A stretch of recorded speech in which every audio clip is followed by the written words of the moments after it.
And we are live. Good evening, everybody, and welcome to Simply Spooky with your host, Viv, and the co-host, my good self, Dan. We are here tonight to talk about all things spooky, and we're going to kick it off. This is our first show. We're very excited about this. You'll have to forgive me. I've got a bit of a sore throat. I'm feeling a bit under the weather, but I'm going to push on through anyway. So we're going to pick different subjects every week to talk about. We've been umming and ahhing over this, and we think for this week we're going to diversify. We're going to talk about several different paranormal subjects or things that are appertaining to the paranormal. So, Viv, what would you like to speak about this week? Oh, before I start, welcome one and all. Welcome to the new Simply Spooky. Yeah, and it's our very first podcast here on the Things Network channel. So we're very excited.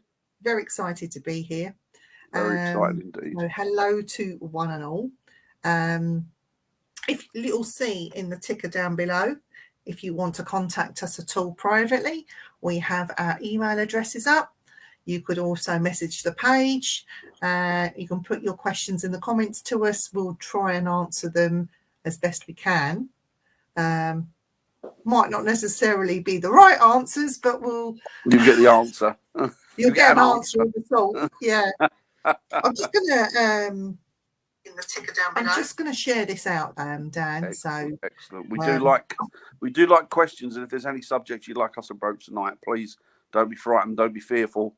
Halloween's past us now. Just come on and shoot your questions at us. Let us know what what's got on your nerves this week, or what's annoyed you this week, or what's delighted you this week, or any particular subjects that you've discovered within the paranormal world that have been flagged up this week. Just come forward and let us know, and perhaps we can discuss it with you. Yeah.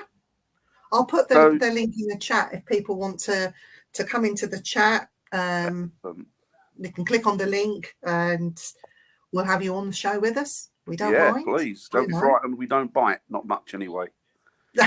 So please say hello in the chat. Let us know that you're there. Yes, let us know we're not speaking to the ether, although we do that every week when we're out ghost hunting, so it's nothing new for us. If there's anybody there, would you like to tap and come on for yes? And if you're not there, well, don't bother tapping because we'll know you're not there anyway. Well, Dan, this week we've had Halloween. We've had Halloween of Halloween. Yeah. Big in the paranormal calendar. So, shall we? It's our Christmas, if you like, isn't it? Well, Halloween's every day of the year for me, so it's no difference. It's true, actually. It's very true. Yeah, it's very true. But unfortunately, this year I've not been able to do much because I've been a little bit under the weather. I've caught a bug. Don't worry, it's not the cough bug. It's just a normal run-of-the-mill common or garden cold. But it's kind of put me out. It's sort of man flu, we call it. And it's kind of put me on the back this year. So I've not been able to do anything. But Vivian's been out enjoying it. And she's been out doing bits and bobs. And tell us, Vivian, what did you do? You went out somewhere spectacular on Saturday evening, didn't you? I did. I took a team of people. And we investigated the curiosities at the Fifth Corner. Now, what that is a shop with human remains like skulls, hands, bones, stuffed animals, ashes, human ashes, all sorts of things. Hi, Jacqueline. Hi, Jacqueline. Welcome, Jacqueline. Welcome. So we had a few sort of macabre items to look at, investigate with. We put a spirit box on a mummified torso of a human. That was interesting. And you've been there before, Dan, so you know what the place is like. Yes, we were there a couple of weeks ago, weren't we? Prior to Halloween. That was our first one there, wasn't it? Which was quite interesting. Yeah. But you enjoyed it. There was less people this last time, wasn't there? Because there was less people. There was less people, and there were different exhibits that we worked with. Hi, Tim. Howdy. Hi, Tim. Welcome, Tim. Oh, I like your gun. He's got a big one, hasn't he? You know that. Sorry, I bet he gets girls saying that to him all the time. Oh dear. No, but yeah, the specimens change all the time, so you're always working with something new. But yeah, it was very interesting. We had footsteps. We had a woman talking to us outside. She called out a name. That was interesting. And this wasn't even inside the property. This was outside. Bangs, real big bangs on shutters, like somebody rapping on the back, on the shutters. And actually inside the shop, we had. And this is all outside hours, Viv, isn't it? When there's no occupation there, the buildings are empty, aren't they? Apart from absolutely empty. And yet you still got the banging on the shutters. You still got the disembodied voice. Direct communication with knocks. We tried that to start with, and then ended up going to Ovulus and Spirit Box. The Ovulus, oh my God, Dan. Let me tell you something about the Ovulus. The Ovulus I always use on phonetic mode, as you know. I don't like using the dictionary database. Yeah, I'm with you on that. I prefer phonetic. So on phonetic mode, I walked away from the table when it was on phonetic mode, and I stood in front of a cabinet. Now, nobody could see where I was standing. And they asked the Ovulus, please, could you tell me what is Vivian standing in front of? And in front of me, they couldn't see, was a mummified cat and an ostrich egg. And the Ovulus literally straight away said egg. And they were blown away with that. So I said, okay, we'll do it one more time, just in case that was a fluke. And I walked around the corner. They couldn't see me. And I stood in front of a great big bunch and display of stuffed foxes. There was one that had 2 heads, and there was all sorts of foxes in different poses. And they asked again, what is Vivian standing in front of? And it said fox. They were really enjoying that game, so they wanted to do one more. And I stood in front of a deer. And they asked, can you tell me what Vivian is standing in front of now? And it said no, quite distinctly no, like it had enough. That I don't want to play that game anymore. But to get those 2 hits like that, and to actually name what I was standing in front of, it's top stuff. Mind. It's good stuff. There's no denying with that. When you've got it on phonetic mode, I think there's no denying that the wording and the information you get through it is very plain and to the point, isn't it? It's not like when you have it random or what have you, when you get these sentences stuff come out and you can't really make head and tail of it. With phonetic, you can't mistake what it's telling you, can you? Because it's saying it phonetically. But it is an interesting place. It is an interesting place. But I wonder if the energies are attached to. See, when I was there, there's lots of human remains there, but I'm not a medium or a psychic or anything. And I'm the first to say that I've got no abilities in that direction whatsoever. But over the years, you build up a kind of, you build up a form or an energy within yourself, don't you? So when you go into an environment, you can pick up on what's not right. If there's been an argument there, it's like walking into a room after a big argument, isn't it? You can feel the tenseness in the air. Yeah. And I normally I can pick that up when I go to certain places, but I didn't really pick up much in there. But I do wonder if it's not the actual artifacts in there that are haunted, or the energies coming off, or in fact any of that, but off of that land itself. Because as you say, you had shutters being knocked. It was interesting because I spoke to the owner today, just to give him sort of an update, and we always have a chat afterwards to make sure that everything was okay and left as it should be and the rest of it. And I told him about the footsteps, and he said, were they human? And I said, yeah, no, they're definitely human. Definitely somebody. He goes, were they wearing hobnail boots? And I went, no, I don't think so. He said, were they wearing stilettos? I said, no.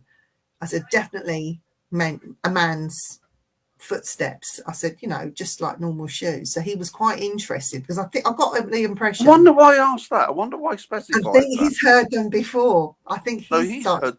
It sounds like he's heard different ones. So he's looking to me for the answers now. So we still got to go through some. The non-human ones would intrigue me, I think. Well, I said to him, I'm going to go through the voice recorders, see what that's picked up. I did film that experiment, so I'm going to send that to him. But he's very, very interested to see everything. But footsteps, they came up so close to us as well. So those that were sitting at the end of the table, and I call it the table loosely, actually managed to hear it. we had a member of the Well, public. it's actually a mortuary table, isn't it? It is, yeah. It's the mortuary table. It's a Royal Dalton mortuary table. So it's got a plate glass top on it, hasn't it? So it's made it into like a dining table. It's actually quite a unique piece of kit, really. And it's from the 1920s, isn't it? Yeah. But there was a member of his public that was there, that one of them stayed behind, and they'd had a few drinks, they were enjoying themselves, and he wanted to stay behind, and he wasn't very paralytic or anything. So I thought, well, why not let him stay?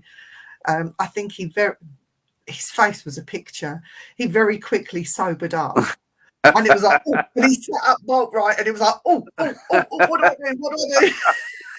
He made my night, really. It was funny. It's good when you see things like that. I mean, the week when we were there previously, I did get a little tapping, but I kind of took no notice of it. But it was tapping when you were doing the energy work around the table. And I thought, oh, it's just, I don't know, it's just something tapping, I don't know. But it may have been something, it may have been nothing, but it just kind of happened at the right time, really. Yeah. But it's hard to say in there because you don't know if there's little rodents. I mean, obviously what you heard's totally different, but you don't know if there's rodents in there at all, or because of where it is, it's out in the countryside, isn't it? So tucked away from anywhere, really. So there could be little rodents got in there. But yeah, Dan, I'm going to pin the link in the comments if anyone wants to come on and ask us any questions or just chat to us. You're more than welcome. Please feel free, come forward and join us if you fancy joining us, coming on air. It's our first night, so we're still finding our feet on this channel ourselves, really, although we do another Simply Spooky for the sort of English market or British market, really. But as you know, everything's global, so you go all over the world whether you want to or not, really. But yes, so it was Halloween. interesting. Dan, so Halloween. So how do you find Halloween in general? I mean, because you're a pagan, if you don't mind me saying, you know the origins of Halloween and how that's come about. Can you tell me a little bit about it? Yeah, I can. It's actually a Celtic tradition. And it stems from it goes back thousands of years. It's obviously its origin is pagan, and the Catholic Church sort of adopted it. I'm actually baptized a Catholic and brought up a Catholic, but I'm not really what you call a Catholic anymore. But my parents were both Irish, and even though they were brought up sort of Roman Catholic, because of their heritage and their history, they were still very much, in essence, pagans themselves, even though they wouldn't admit to it or they didn't realise it. They still used to talk about, the thinning of the veil and the transparency between this world and the next at that particular point, which we now know as Halloween. And my mum used to believe that the dead we'd have to go to bed at a certain time at night prior to Halloween, because that was the time for the family to come and visit you. So it was, and there'd be sort of tea and stuff laid out. So there was that kind of. I was brought up with that type of environment, and my father, even though he was sort of an ardent Christian, he still used to say things that were clearly pagan in their essence and in their origin. But I think that's more to do with their heritage and the history of them as a people, as Celts, than it would be anything else. But yeah, to me, it's very special because I've got still a lot of memories with my parents growing up, and I've got that connection to it. And of course, it means a lot to me spiritually as well, as it does. Yeah. I mean, you don't have to be pagan. It can mean something to lots of people spiritually. And it is a very special time of year. And a lot of it's like over here, we've started to have in the last few years. I mean, every year we have something called Bonfire Night, which is, I won't get into the history of the origins of that, but somebody tried to blow Parliament up a few hundred years ago, and sadly they didn't succeed. We're hoping somebody will have to go in again pretty soon. But I'm not holding my breath for that, but we live in hope. But we'll come back to that in a minute, because that's interesting as well. Yeah, there was no real... we didn't really celebrate sort of Halloween over here, did we really, Viv? It was just straight into our sort of autumn or autumnal festivities were basically Bonfire Night, and that was it. Yeah. Or November the 5th. Do you think it's very commercialized now? Like, because the Americans always did it bigger and better with getting dressed up in different costumes, not all scary, and knocking on No, doors and trick no. or treat. Do you think it's sort of taken over a little bit more now? Do you think? I think it's become commercialised, like everything, really. I mean, it was taken to America by the sort of Irish immigrants, and they took their heritage and history with them, and then it kind of got supplanted in America. But I'm guessing that a lot of cultures, European cultures, have got some connection to it in some way, or they've got their own particular evenings that they celebrate that are of a spiritual and paranormal nature. But yeah, it was taken over by the Irish immigrants, and it was supplanted there. And then obviously the Americans do it much better than anybody else, and then it's sort of come back. It's come over here, but we never really celebrated it here. I mean, the Irish do celebrate it, and they have since time immemorial, but we don't really do it. English, we don't really celebrate it, to be honest. I mean, we do now, but it's like a lot of things. I don't think people know the true origins of it. They just jump on the bandwagon, and you know what? If that's what you get out of it and you enjoy it, it's not doing any harm to anybody. Just I know make the some most of it. traditions where, and I think it's more Mexican and sort of out around that way, where they leave on the first day, they leave bread. On the second day, they add more. It's over a period of days, with the pinnacle being Halloween. Like they'll leave drink the next day and that sort of thing for the ancestors that are coming on Halloween. And then on the first, they clear it all away. And it's just to welcome them into the home and make sure they have enough food and drink. But it used to be a very big thing, just dealing with the ancestors and the spirits like that. But well, they have the Day of the Dead as well, don't they, the Mexicans? Yeah. The Day of the Dead. It's interesting, really, to see globally how different cultures have these different celebrations of the dead, of their ancestors, and reviving those memories and reviving that culture. And I find it intriguing, really. In actual fact, I think we've become, in the West, a lot of us have become rather sanitized towards the whole death culture and the dying and the dead and the spirits and we become sanitized to it. Whereas when you look, I mean, the prime example is Fifth Corner, and you look at a lot of the ancient and third world cultures, and a lot of the skulls that they have there are highly decorated, and they're used, aren't they, in ritual magic and what have you. Not in a negative sense, but it's just their way of communing with their ancestors. Do you know what, Dan? That one skull, there was a skull there, and I think if you go on my profile, you might see a picture of it. It looks like it's been dipped in wax and has mirrored eyes, and it has some decoration on it. It has sequins, and it's quite beautiful, isn't it? Really? Is it from the Bajango tribe out in Haiti? Yeah, I think it was. The chap was saying it was from that tribe. Yeah, I'm most probably pronouncing it wrong. But it came from Haiti. It's part of the Bajango tribe. It is used in ritual, and you know what? I'm getting a bit obsessed with it. If I had the money, Dan, I mean, it's an ugly, hideous thing to look at, and you could see better skulls there. Honestly, I'd buy that one and take it home. Only because what you're drawn to, though, isn't it? I'm feeling connected to it, but the thought of bringing a human skull home into my home like that, with it being dipped in wax and decorated like that, and from where it come from, it's not really a good idea, I don't think, to bring into your home. No, I mean, I thought it was quite beautifully adorned, really. There were sort of better quality skulls there, but you're right. I mean, it's whatever you're drawn to, isn't it? It's whatever you feel connected to.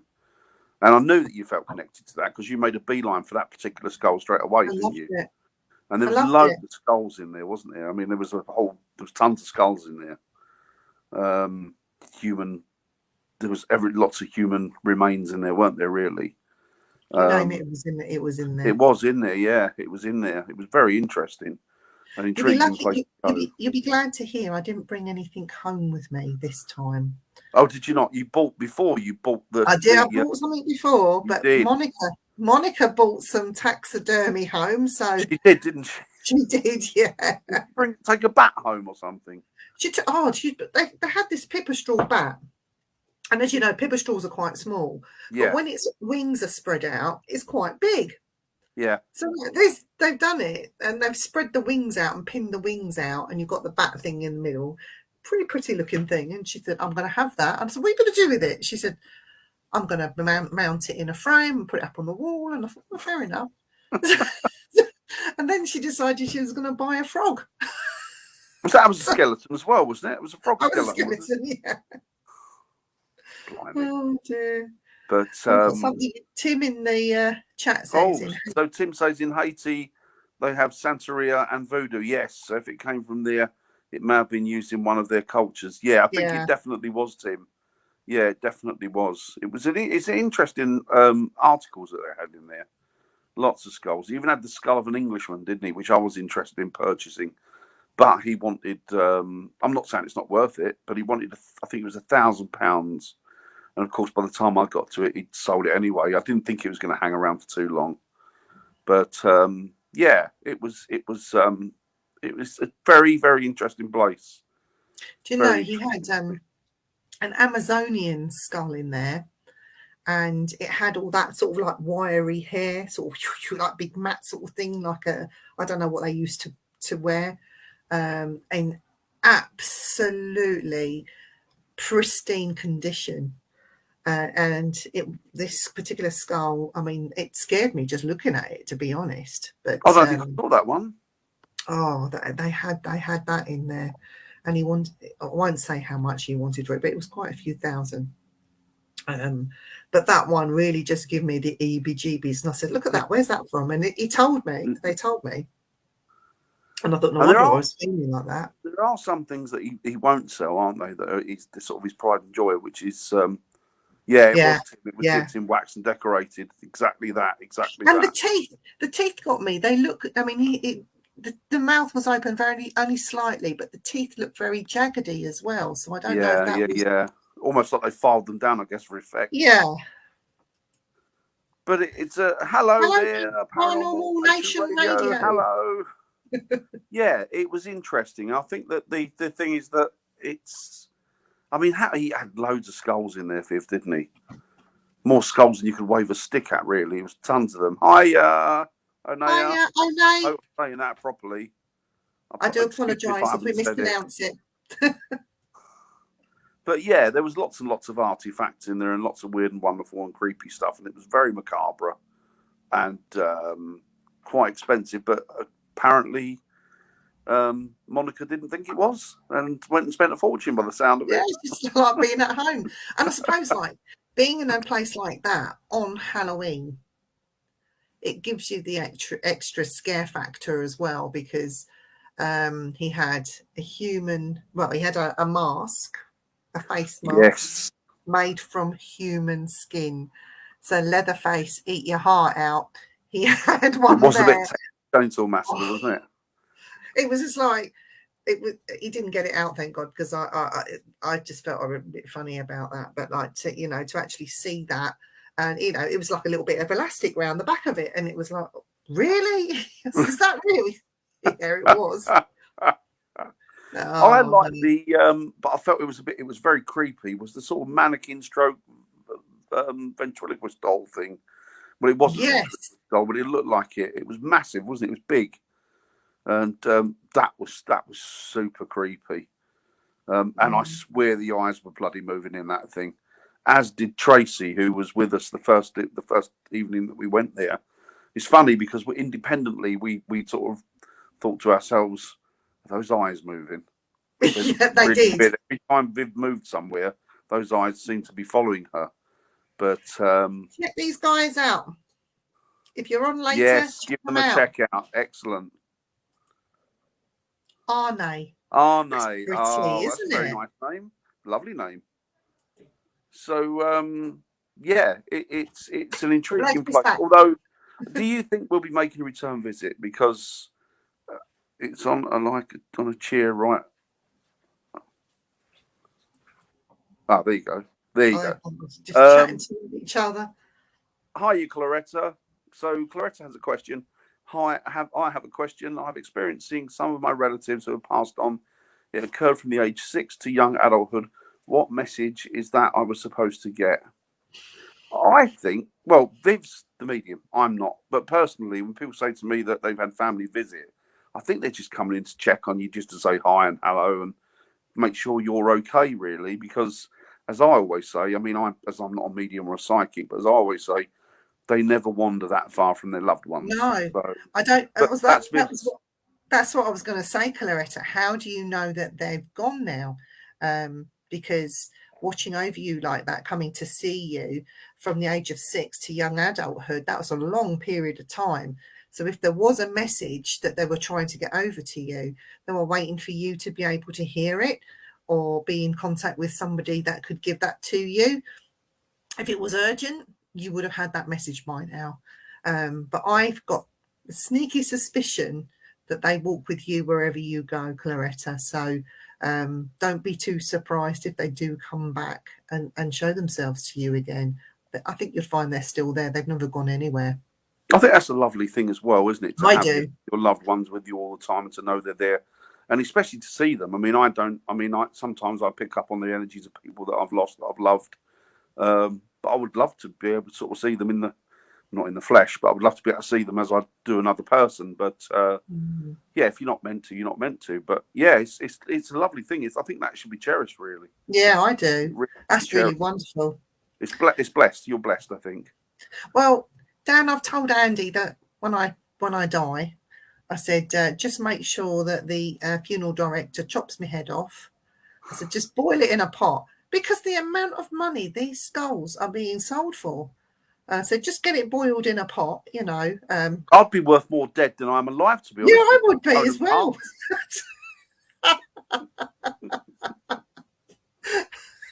We laugh about this sort of thing. I mean, I did ask the gentleman, the owner, where did he get his pieces from? They come from Europe, Africa, America. They come from all over the world. They're coming in.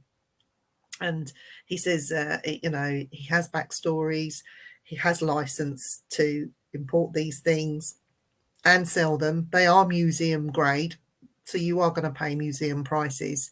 And I do believe one or two of the skulls have ended up with Zach Bagans. He's been in contact with him, and he supplied the skulls over to him for his museums and stuff. So they go all over the world.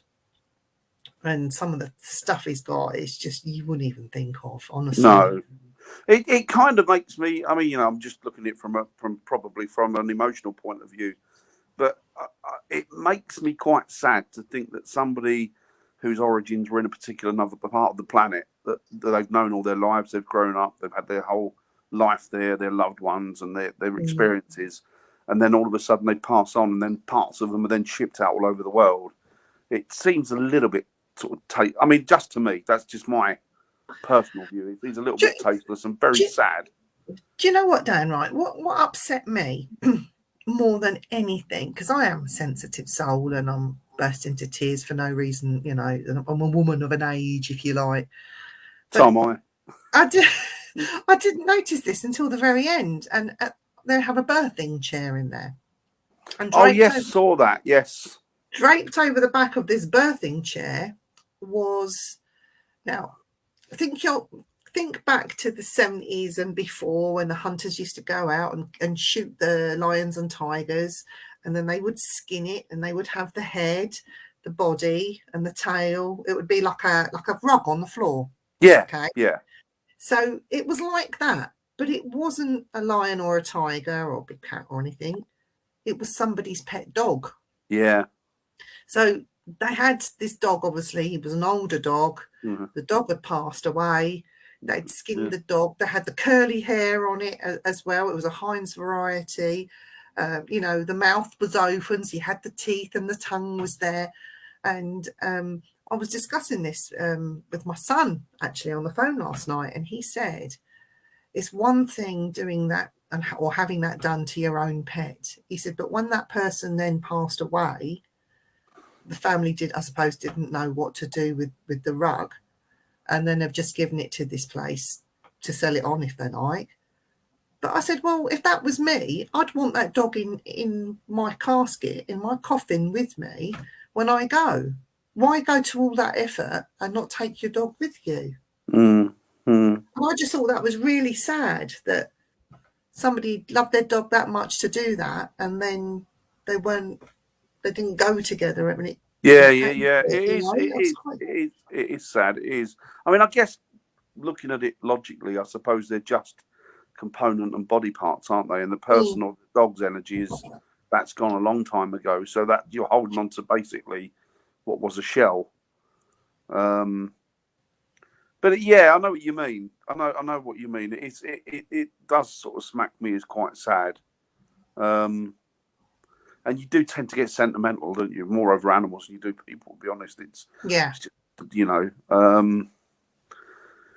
But yeah, it's a very, very interesting place. And of course, then he had a sort of mummified.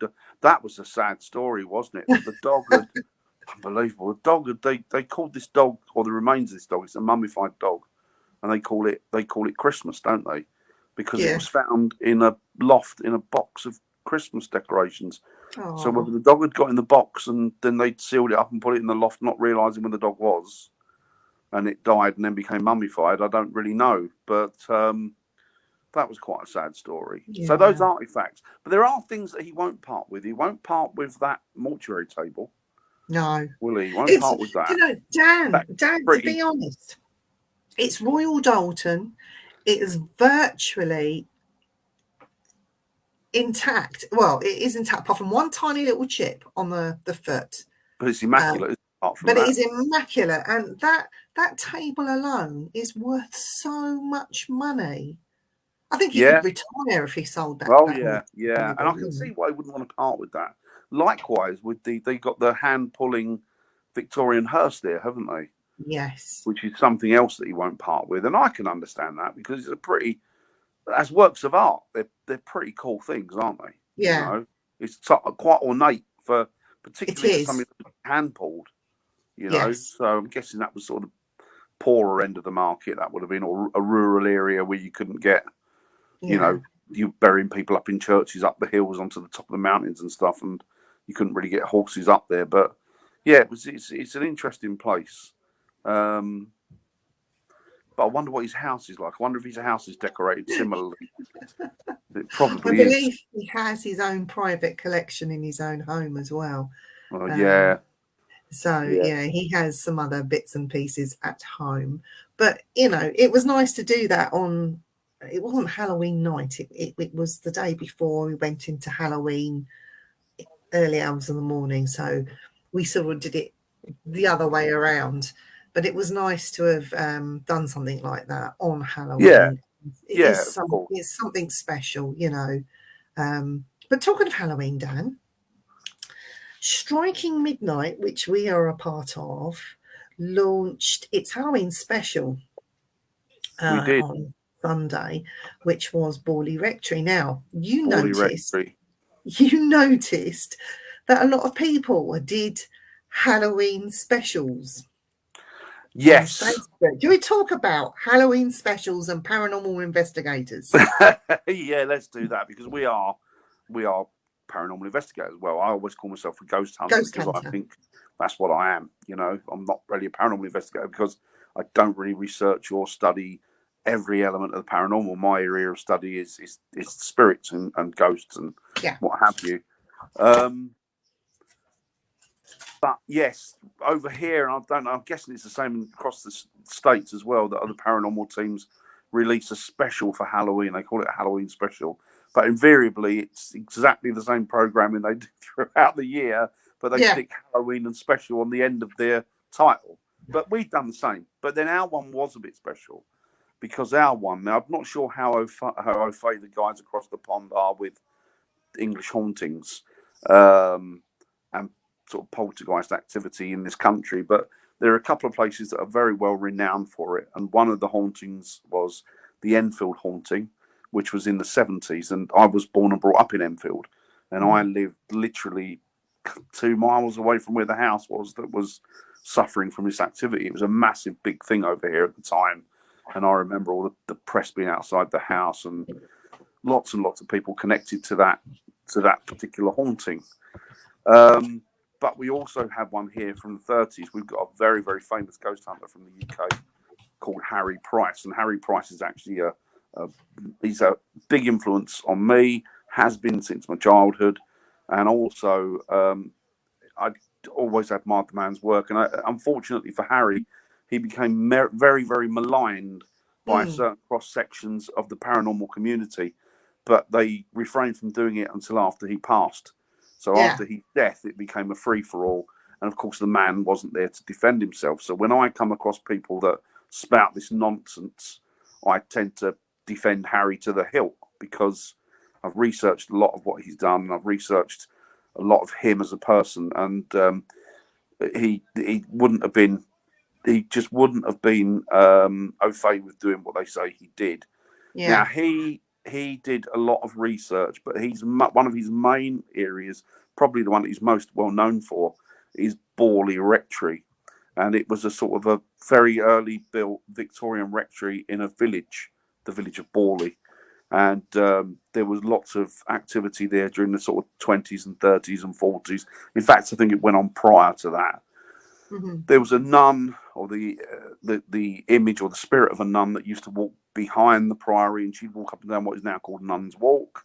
And she's been seen various times throughout the day, whether it be night, whether it be during the day, early morning, when the sun's at its highest. She's seen in the church as well, isn't she? She's seen at the church as well. Yeah, absolutely. And there was this. He rented this house out, and he wanted to do a proper study of this house.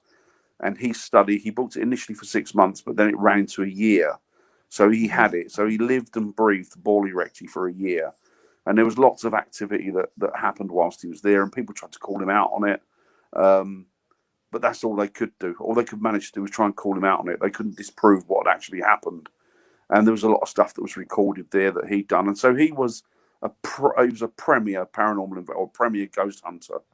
And we went there, didn't we? Yeah, they brought out a film it's on Netflix at the minute.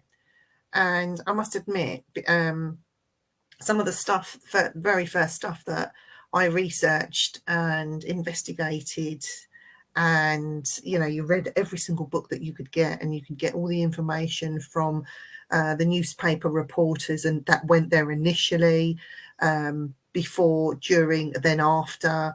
I know about the film footage. Now, he didn't have children of his own, but they're saying that it would be his great grandson that has the footage now. So I don't know how that works. I don't know if he was married, not married, or how. I know he's got a niece who's quite young. I think she's in her early, or she might be older now. She might be mid sort of 20s, early 30s, maybe not that old. But she's a member of a paranormal group that are still about today, and she's his great niece, I think, or his great niece. He's got the footage that they left the cameras in the church.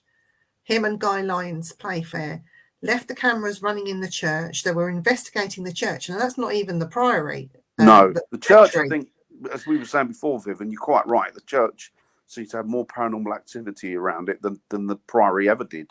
Yeah. But then the church was locked, and he remembered that the cameras were in there, and they thought, oh, well, okay, we'll leave them in there. We'll get them tomorrow morning, which he did. And when he arrived into the church, there was furniture moved, stuff being thrown around. He thought it was highly unusual, reviewed the footage, and the footage has been aired. It has been made public once. I saw it. Subsequently taken down very quickly. Nobody will see that footage ever again. No. And it now belongs in the hands of the family of Price. You've seen the footage. Do you want to tell everyone what that footage was? It was phenomenal footage. It was amazing. Now, to remember and keep in mind that this footage was probably the sort of 30s coming into probably mid to late 30s. Yeah. And it did have audio on it. So there must have been a lot of big expenditure on the equipment they were using at the time. And they set up a Bible in the church, and they set up a few different bits and bobs. They put this Bible on end, and so the Bible's just standing up like that. And then they close it, they walk away. I think I'm not sure if they forgot that they were filming there or what have you. But then when they went back to retrieve the film and then played it back, you hear breathing. Bearing in mind, church, you hear them lock the door, then they wheel forward. Hours later, then you hear breathing, and then you hear footsteps. Can't see a blooming thing. You hear these definite, pronounced footsteps, heavy breathing, like someone's gasping for air. and then the Bible gets slam bang straight down, and flipped open, and then the footsteps just walk off, and the heavy breathing sort of gets further and further away, and it's an amazing because there's nobody there. There's nothing there. Well, there clearly is, but there's nothing that you could see there or pinpoint, and it makes for a quite intriguing and interesting footage. But yeah, I think once I saw it once, the only time it was aired, and I was only a kid, and I was so lucky and blessed to be able to see that piece of video. But yeah, after that, it was sort of you never heard of it again. No, and it does make me wonder how much footage have they got that they're not releasing, not just of Borley, but of other places as well. How much footage have they got that they won't release? So, Dan, am I right in saying that you have a piece of memorabilia of Harry Price? I've got a couple actually. Really weird. I've got a letter that was bought for me for Christmas by my mother and father-in-law, and it was a letter that Harry Price, he had these friends in Germany just prior to the war, and he used to. Obviously, they used to write to each other on a regular basis, and I've got one of the letters. In the letter, he's talking to his friends in Germany, a German couple, and he's saying that he's responding to a letter that was previous, I think, because he says yes, I've got my new book is about to be released, and he mentions the name of the book. It's the story of a psychical researcher. So he releases that, and then he talks about the weather. He talks about a little bit about Borley, a little bit about all this stuff, and then at the end he signed it, "Love Harry Price." I've got that, and then I went over here. I mean, I'm guessing the States is the same. We have sort of antiquity or second-hand bookshops over here, and we also have charity shops. I think in America they call them Goodwill shops. Yeah. And there's a Goodwill shop over here that was at one of our stately homes, and myself and my wife and family were out there for the day. And I walked into this shop, this second-hand bookshop, and looked around and couldn't really find anything I wanted in there. And then Hazel went in after me, and then Hazel, I saw her up at the desk with this book in her hand, and I thought it was unusual. I wonder what she's buying there, because it was quite an old book.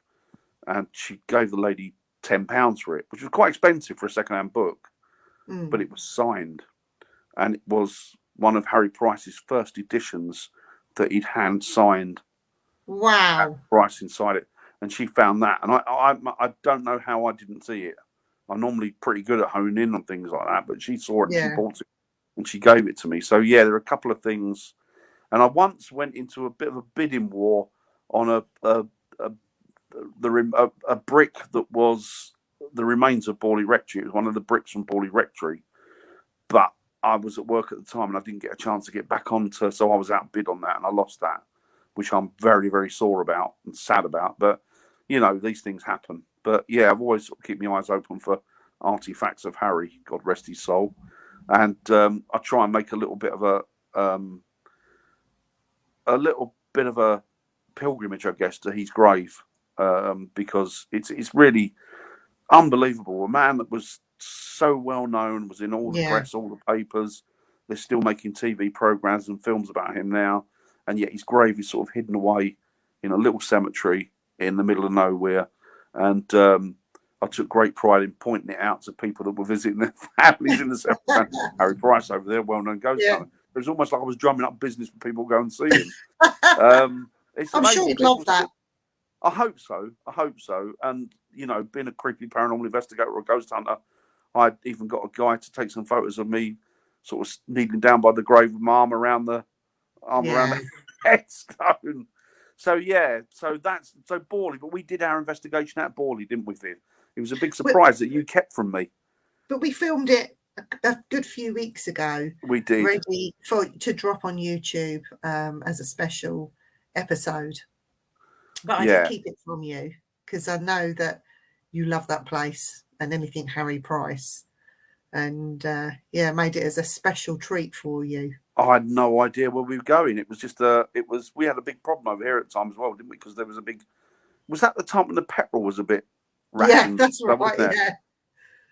people over here panicked like headless chickens.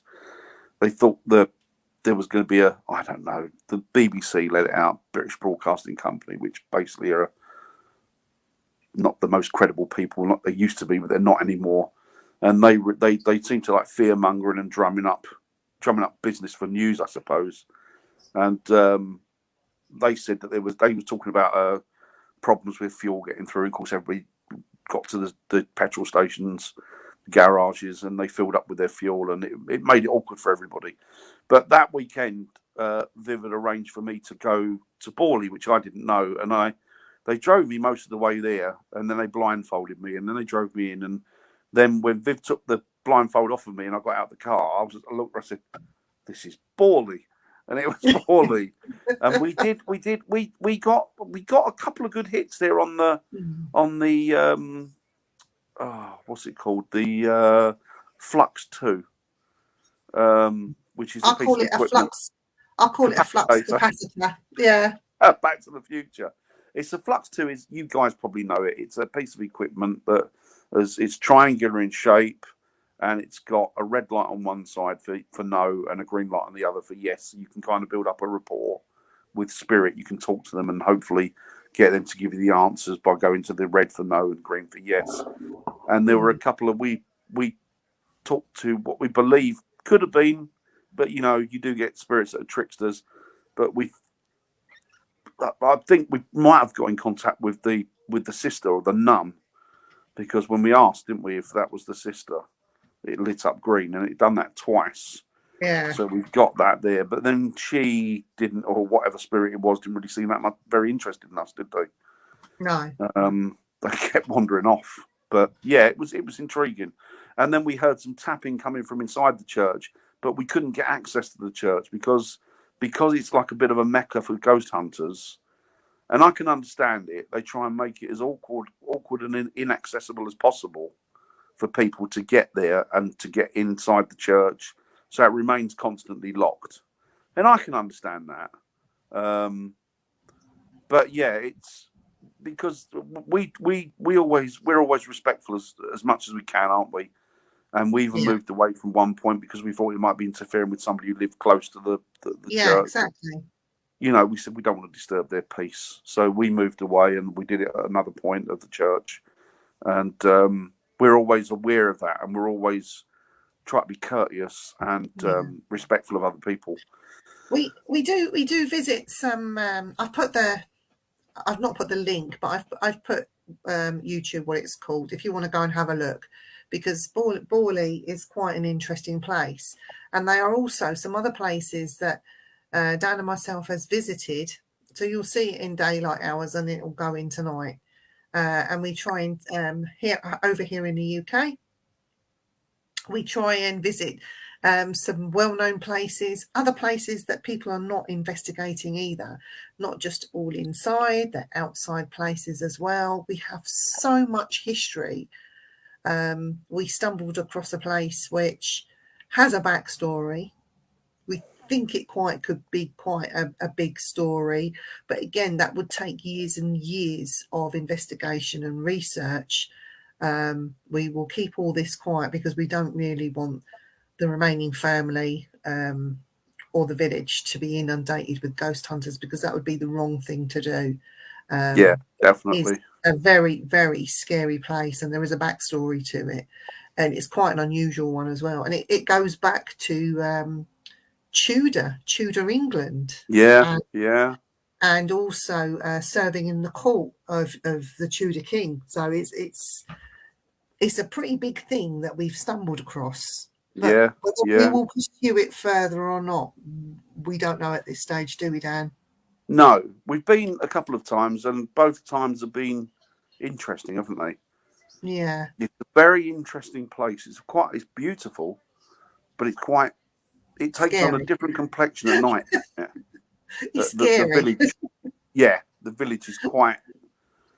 It's quite smothering, is it? At night, you become particularly aware of being vulnerable, and it's in the middle of the English countryside. But the family, Viv says, the family have been there for an awful long time, and I think they've still got they've still got descendants there, so we really want to be careful. We don't want to upset, because it's No. not fair. It's not fair to be disrespectful to people's family when there's still sort of living relatives in that village. Yeah. But I'm sure they'd be fine. Hopefully one day we might be able to get to meet them and have a chat with them and see if they'd be forthcoming in allowing us to do what we'd like to do. I mean, I would definitely like to, if somebody came to me and said, look, we believe your grandfather's haunting a particular area, would you be okay if we went and investigate it? My idea would be like, well, crack on then. Just let me know what you find. Can I come and watch? Yeah, exactly. That would be mine. Yeah, exactly. Just let me know. But yeah, crack on. Just enjoy yourself and let me know what you find. But yeah, we're always respectful. You have to be. You've got to take other people's feelings into consideration, really, when it comes to dealing with their loved ones. Even if their loved ones are 1,000 years apart, it's still their bloodline, it's still their ancestry. So Dan, let me ask you, these Halloween specials that people are going out and putting on Facebook and doing these lives, you had a little bit of a gripe, didn't you? Come on. Oh, I do have a gripe with them, Viv. I think that anybody that does, I can't say whether the activity they're getting has been made up or whether it's happening for real. But as a caveat, I would say it's been made up. Give us an example. Give us an example. You, like me, we've been doing this for many years now. Many, many, many years now. And the level of activity or the amount of activity I've had over the years wouldn't fill one of the programs that they make. Yeah. I mean, I've always said to people, the amount of true activity, things that I can break down to the component parts and say, yeah, to me, that's paranormal activity. I might have had I've had a lot more in the last couple of years than I've had in the last 30. But I think that the activity that I've experienced it's been hit or miss, or it's not been the activity I thought it was. And I probably can count on both hands and still have 2 fingers left over. But saying that, I've seen and experienced some extraordinary things, but they go out and they seem to be getting activity at the drop of a hat. And it just, I mean, as I say, I can't say whether they're getting that activity or not, but it just makes me very suspicious of that level of activity. And is this on live feeds as they're going live? No, if you're on live feed, I would give them the benefit of the doubt, I think, because there's a lot dependent on what happened, because I think there's a lot on live feed that you just can't fake. You can't do it. But these are things and these are quite renowned. I mean, I used to follow an awful lot of paranormal programming over the years, Most Haunted, Zach Bagans, and one by one, I've kind of fell away from them because they've lost credibility with me. Yeah. I'm not saying that some of the activity that they've experienced isn't real. I'm sure that it is. But what I'm saying is the amount of activity they experience, it can't all be real, I don't think, personally. I follow 3 guys now that I watch sort of avidly, and they are the Foreman brothers. They're American guys, and I think that they're credible. Mm-hmm. They're decent human beings. They're professional investigators, and they don't really put a foot wrong for me. I think they're fantastic. And I've always recommend them. If people say to me, what do you recommend I watch? Straight away, I say, look, cut through the dross, go and watch these guys. I like them. Do you think that Halloween, there was an influx of groups all putting their stuff, uploading and putting their stuff on social media, and all of them going live because it was Halloween just for that one night? Do you think that? Did you notice that more? I mean, I was busy, but did you notice that? I noticed that there were some of the original groups that were putting stuff up. There are a couple of guys over here that I quite like, which are the Ouija Brothers. I think they're okay because they do call out stuff that's not paranormal. Yeah. They're the first to sort of rigorously look at everything and test everything and try and replicate it. And if they can't, then obviously there's something going on there. But 9 times out of 10, they'll call it for what it is. They'll say, well, no, it's that. And I just admire that honesty. I'd rather watch a program where you've got investigators that get absolutely nothing than where they fabricate it and they've got it coming out their ears. Because to me, and it's a smokescreen. It's particularly annoying to me because.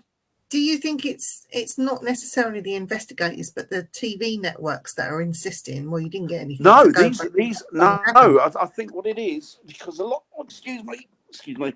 These guys that I watch are YouTube, so right. Okay. They're their own bosses. Yeah. But I think that there's money to be made, isn't there? Mm. And handsomely. And I think that they sell their credibility because they see that there's money to be made. I haven't got a problem with people making money, and I haven't got a problem with people donating money to these groups or these organisations. It's their money; they can do what they want with it. That's fine. Yeah. It's not my money. I'm not losing or gaining anything. It doesn't affect me. But it doesn't. And there are some out there there's another team out there I like, which again are respectful. They're young guys. They're Twin Paranormal. I think there's 4 or 5 of them in the team.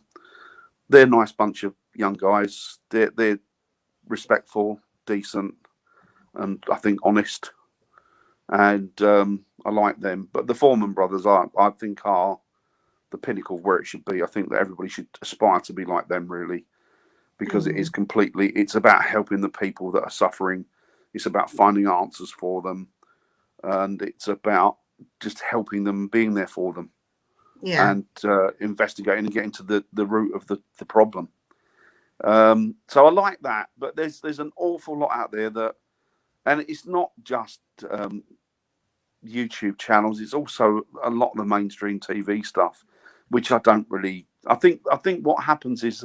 They start out maybe with the right intentions, but then a lot of these networks, they want activity because obviously activity brings the money in. It brings the vote and it brings the money in. And if you've not got activity, then you're going to have to fabricate it. If you've got, 10 or 15 programs to fill out, you can't be given dead air because people aren't going to be happy with that. But it does, when we take people out, and I always say to people, don't expect to get anything because over the years, and you the same, Viv, you sit in the building and the only thing gets cold. I take people out. You tell them that. I tell them, if you get taken over by a demon or a spirit, I'm going to slap you over your face because you're not that important. Trust me. Yeah. Exactly. And that's the thing. And I think that's the thing. People expect to be taken over by demons or to have poltergeist activity coming out of your ears, and it's like, well, that doesn't happen. In my opinion, it does happen, but it's rare. It's so rare that these things happen. I've experienced bits of it over the years myself, but not to the degree that TV programming would make you believe. I've seen things levitate and get smashed. I experienced a very nasty where spirit had taken over somebody. And it was quite nasty. And this was out in the streets of India. And I was about 7, 8, 9, 10 years old. And this boy, and I say a boy, was a teenager, a bit older than me. He was having a proper on fit on the floor and foaming at the mouth and contorting. And there were crowds of people trying to hold him down. And as I walked past with my dad and I was looking, you look through the legs of the people to see what's going on, what's cracking off here.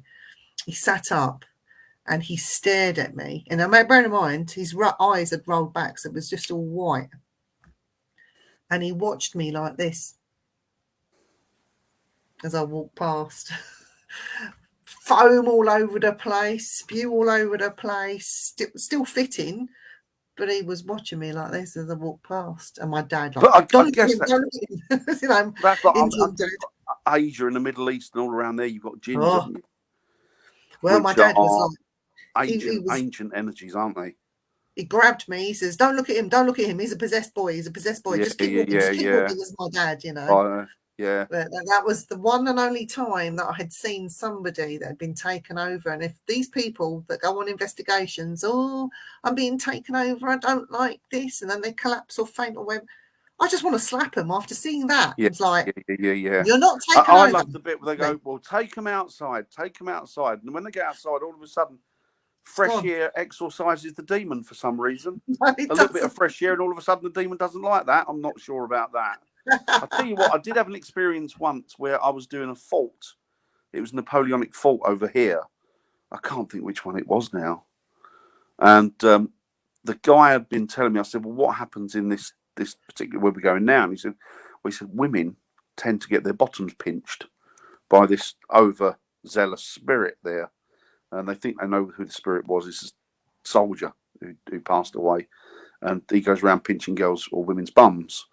And I'd forgotten it that he told me this. And I thought, well, what I'll do, I normally like to get to the back and just oversee what's going on. So did you have your bum pinched then? Well, the woman in front of me screamed and Don't tell me she thought it was you. She turned around and she said, how dare you? And I'm like, what? How dare you? She went, you just goosed me. I went, what? Goosed you? Just pinched my bum. I went, no, I've nowhere near you. And I was probably about 3 or 4 feet back. I said, unless I've got arms like Mr. Tickle that are extendable or gag, go gag, like, what's his name, the detective.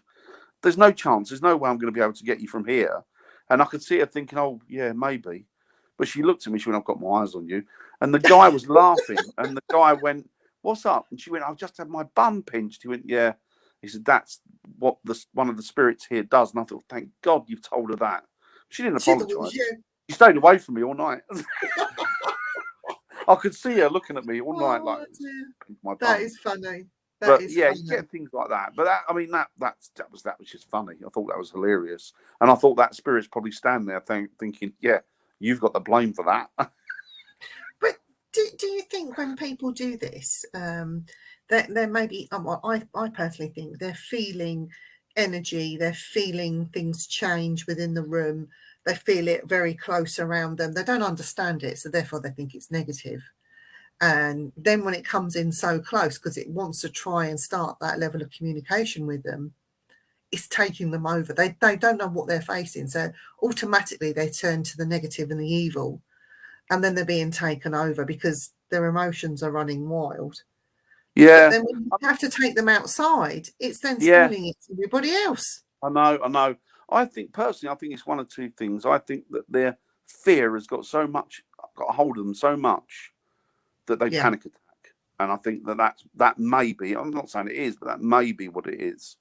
And also I think that some of them lead to such drab lives that they like to make themselves the centre of attention, so they do it for that reason. But not only that though, Dan, I've caught mediums out that have done that, and they say, oh, it's negative.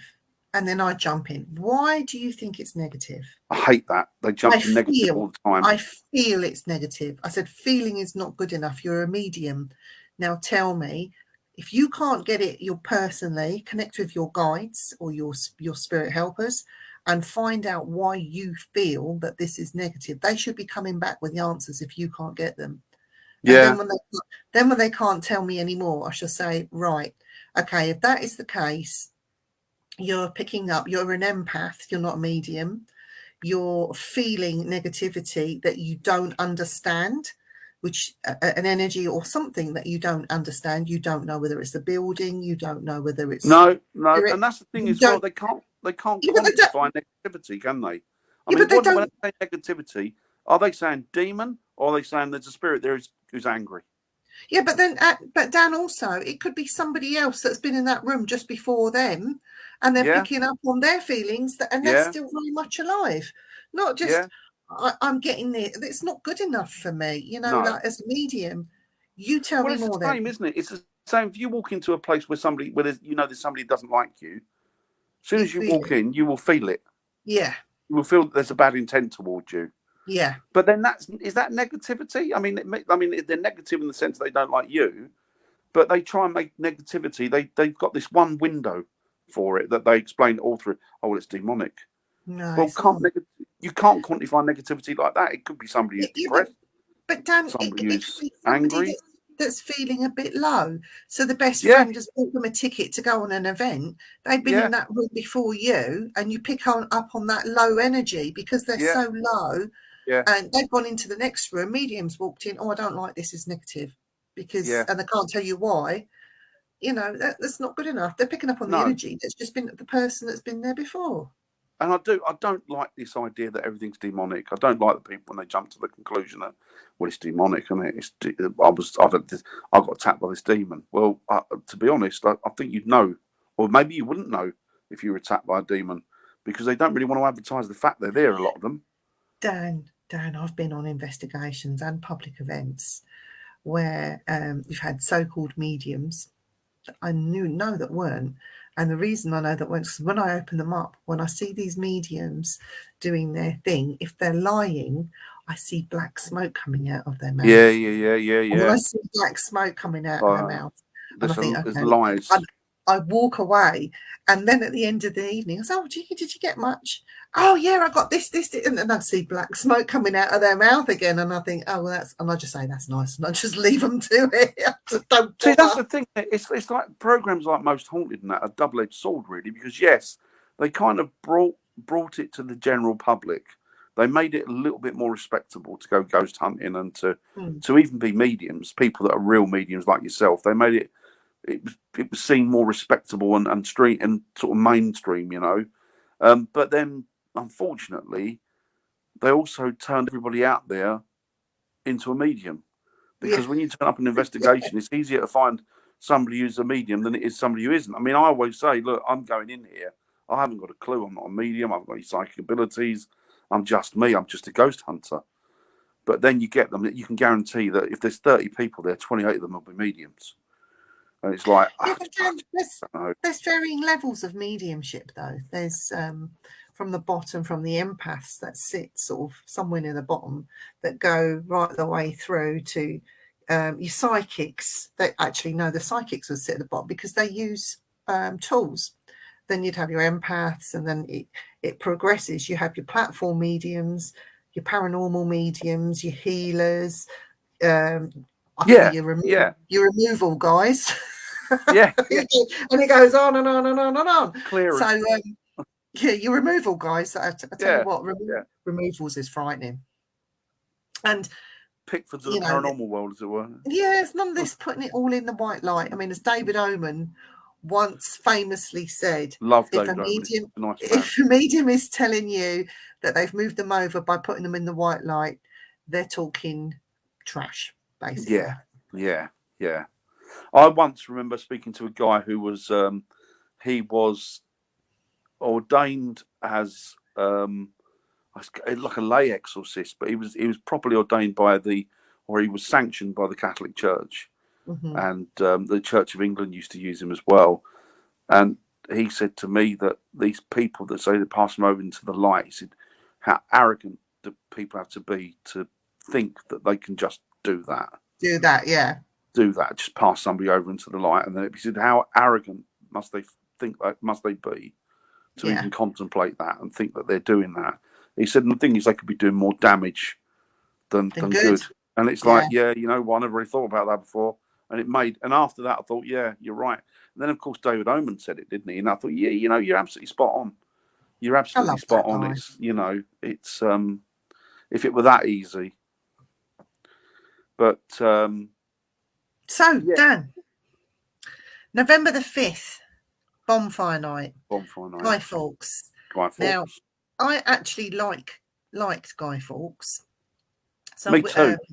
We never built a guy, and we never put the effigy on top of the bonfire, and we never burnt it. But we'd have a bonfire and fireworks. Yeah, of course we did. Yes, kids. But I managed to get into the Tower of London to do investigation. You did. One of the few teams that have done it. You did. And it was just before bonfire night. It was after Halloween. We went in there, and I thought, I know, I'm going to call out to Guy Fawkes. Should I tell them who it is in case they don't really know the history of it? Go on, do it. So there was a guy called Guido Fawkes, and it was at the time when there was a lot of insurrection and the Catholic Church was being treated with disdain, and it was illegal to practice your religion in this country. And there were a lot of families that were landed gentry that were still Roman Catholic. And in a lot of the old buildings and big houses over here, there are little secret compartments called priest holes. So they were banned from holding mass in churches and holding religious ceremonies in churches, in Catholic churches. They could only do it within the Church of England, and a lot of them didn't want to supplant their religion and become Church of England. They wanted to remain Catholic. So they used to get the priests to come in under cover of darkness, and they'd hold secret masses in their homes. And then if the homes were raided, what they would then do is the priest would go into the priest hole. So it's a little area inside of it. And most of these big houses have got them because most of the landed gentry were Roman Catholic, and most of them refused to change their allegiance to Rome, and they refused to turn into Queen Elizabeth I's Protestant Reformation, where it was Father King Henry VIII. So there was a lot of problems, and there was a lot of people that were being victimised because of it. So there was a chap called Guido Fawkes. He was actually born in York, and he became a martyr for the Catholic Church. And what he did, he decided that what he would do is him and some others, and a couple of them I'm related to, the Winter brothers, believe it or not. Percy. Yeah, Percy. that's it. And those they were, some of them were sitting in court. They held titles. They weren't these vagabonds that were going. No, they were landed gentry, weren't they? A lot of them were. So yes. What he did, I think there was 5 or 6 of them, and the real brains behind the outfit was Fairfax. I think it was Fairfax. Yeah, Fairfax. And he was Lord, and he was the one who instigated it all. And what they did, they got drums or barrels of gunpowder, and they put it in the Houses of Parliament under where Big Ben's actually the bell. Yeah. The bell was called Big Ben, but the Houses of Parliament is where they sat, and the King also sat in there. And the idea was to get them all in there when they were sitting in the House, light the powder and blow the whole Houses of Parliament up and demolish. Taking the King. Yeah, bring down the King and everything, and then hopefully supplant Catholicism back. But I don't know what happened. But eventually, I think they got caught. They did get caught, and then Guy Fawkes got caught, didn't he? First on his own, and then they took him to the Tower of London. For an inquisition, and that's where they tortured him. This is where Viv's story takes over. So, I went to the Tower of London, and Guy Fawkes was very badly tortured. At the beginning, they had him sign something, and he had to sign a confession, basically. And how they tortured him and what they did to him was disgusting. A lot of it is not publicly spoken about, but there is records. But they smashed his hands by use of thumb screws, hand screws. They broke near enough every bone in his body. They stretched him. They racked him. They crippled the poor man. They pulled nails. They did so much to him that he could not even hold a pen. So he signed his confession with a cross. And even when they took him to the gallows to hang him, because every bone in his body near enough had been smashed, he had to be helped up on the gallows and helped to be able to be, he was literally propped up so they could get the noose around his neck, and he was held until it was time to let go, and he was hung. But basically, he was drawn and quartered as well after that, so he wasn't actually killed on the gallows, but we won't go into that. But I went to the Tower of London, and I came away from the group, and I thought, oh, bonfire night's coming up. I'm going to call out to Guy Fawkes and use it was a very good voice recorder we had. I'm going to ask just to see if Guy Fawkes is still around. And so I'm calling Guido, if you're here, can you just let me know of your presence?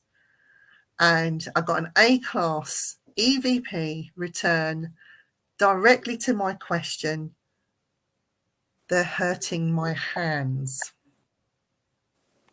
They're hurting my hands. And I thought, oh, that's strange. I thought, can you tell me what they did to your hands? And nothing. So I played this thing back to a yeoman warder, and he went absolutely schizo. He loved the fact that I called for Guido. He loved the fact that I got a response. But even more importantly, he loved the fact that it was made reference to his hands, because his hands was the focal point of his torture. It was all about the hands. So, yeah, we're coming up to bonfire night. So We are. I was extremely lucky to, one, be in the Tower of London in the first place, and secondly, to get that at that time of year so close to bonfire night and the gunpowder plot. So Yeah, that it was just amazing. reminded me, and I will still never ever put a guy on top of the fire because I like Guido. Yeah, I like it. It's a shame we haven't got another one in the wings, really. Oh dear, But it is funny. it's interesting. The history. I mean, we were barbaric, weren't we, in the way that we used to torture people. Even I up think into we sort of still are. 19th century, we were I think we pretty. still are, though. Really, We probably still are. our prisons are so full. Our prisons, like the way that they're treating. I mean, a prisoner is a prisoner at the end of the day. They're still a person, and putting 2 or 3 in a cell, which was really built for one person. I just think it's just, And we lock them up for 23 hours, don't we? I think to get our out and exercise, and that's it, really. people need to be nice to one another again, no matter who they are, what they've done. Our justice system, is it good? I don't know. Is any justice system good? And should we be putting anyone to death? Yes, there's arguments for yes and there's arguments for no. But at the end of the day,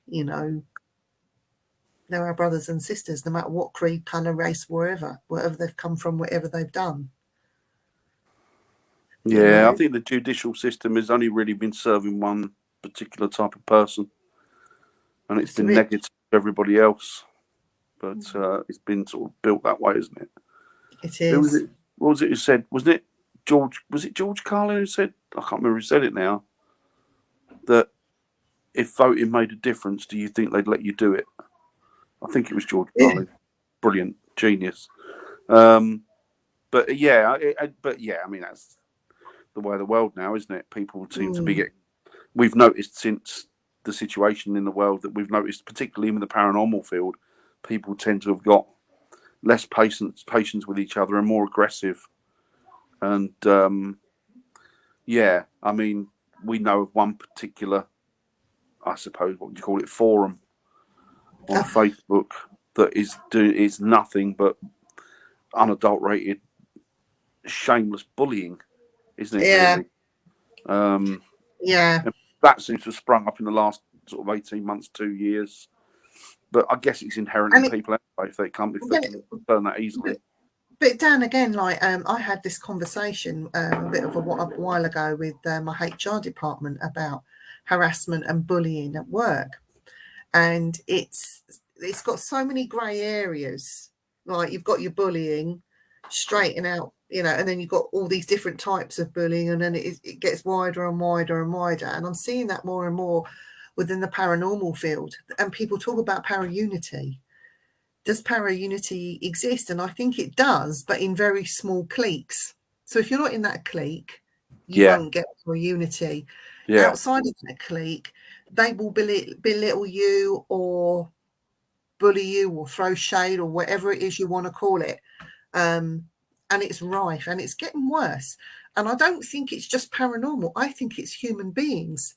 They are jealous of what other people are doing and are achieving, rather than learning from one another and sharing different techniques and venues and that sort of thing. I think these people are getting more and more jealous of other people's successes. At the end of the day, it's a hobby. It is only a hobby. It's an expensive hobby, but it's a hobby. I think, I'm sick to death of seeing trash talk on social media. I really am. And anyone that is being bullied or just wants a shoulder to cry on or an ear, or, you can message me. My email address is down there.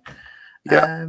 You can talk to me. Yeah. If you're feeling sort of suicidal from it, because it does happen. Like, people get bullied to the point where they're right on the verge of taking their own life. Please don't think that you're on your own. We've Always seen reach that, out. haven't we? We've seen that over here I've seen that quite So, recently, where a particular chap's been bullied. You can contact me. You can contact Dan. You Yeah. can contact the page. You can speak to anybody on the Things Network. There is always somebody that you could reach out to. So please don't think that you can't. Any time of the day or night, send us a message. Yeah. Somebody will be there to pick up your message, and they will come back to you. And remember, don't let it go to you, because my mum used to say, it says more about them than it ever does about you. So if they're going to be like that, let them be like that. You'll never change them. Just don't buy into it. I mean, we've seen it over here. I mean, I don't know what it's like in America and the States now. I'm because obviously I don't sort of go in those type of circles. But over here, we've seen there's a particular guy who, all right, he's not everybody's cup of tea, but he's harmless. He doesn't really interfere with anybody. He does his own thing. But there's this particular forum that continually jab away at him, and he suffers with, bless him, he suffers with sort of mental health problems, depression, and I guess low self-esteem, what have you. And they keep picking and picking and picking and picking. But the ironic thing about it is that these people that are doing the bullying see themselves as anti-bullies. I know. It's ironic, isn't it? It's ridiculous. It's absolutely ridiculous. So the world's upside down and back to front and inside out, and nothing makes sense anymore. Yeah. But never let them get to you, because they're not worth it. And as Viv says, you can always, our emails are there. You can privately email us, and we'll be there for you. Because we know what it's like. We know what these people are like. Yeah. Just don't let them get to you. No. So yeah. So I mean, is there have we got any questions out there from anybody? Is there anybody out there? No, it's gone fairly quiet. There is somebody in the chat. They're not saying anything. They're just watching. Just let us know who you are. Any questions you got for us? That's fine. You're over to the States soon, aren't you, Viv? I am. In 20 days, I will be in Oregon with the fabulous William Becker, my older brother from another mother. Yeah, he's a lovely man. We will be painting the town red when I get over there. I'm doing one paranormal thing while I'm over there. I'm doing the Victorian seance at the Ermintinger House. So I'm doing two sessions of a Victorian seance for people while I'm over there. It's Crystal. She's watching on the network things. We love Crystal. Hi, Crystal. Woman, by the way, this woman, absolutely amazing. This woman is. I can't thank this woman enough. Crystal, you are a star. Absolutely fantastic. Much, much, much love to you. She's been looking after us on the Things Network. Excellent. What was I saying? Oh yeah, I'm going to do a Victorian. You have to spend time with William in Oregon.